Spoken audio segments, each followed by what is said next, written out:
sea el nombre del Señor. Entonces, el apóstol Pablo, quiero ir rapidito así resumiendo todo esto. El apóstol Pablo le escribe 2 cartas a este joven.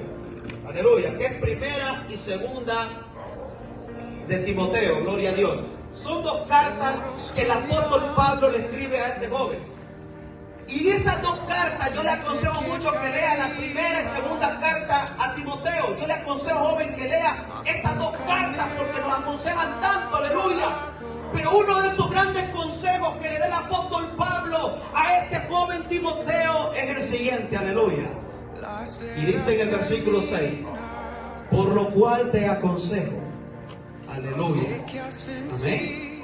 El Señor nos está aconsejando esta noche, aleluya. Por lo cual te aconsejo que avives el fuego del don de Dios que está en ti por la imposición de mis manos en el nombre de Jesús.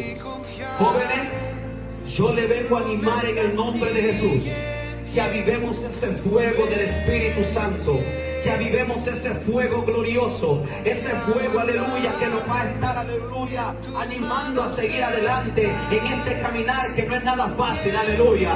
Usted sabe tantas distracciones que hay en este mundo para la juventud, y hoy más que nunca los jóvenes tienen que avivar ese fuego glorioso, aquellos jóvenes que se guardan para Cristo, aquellos jóvenes que buscan la presencia del Señor.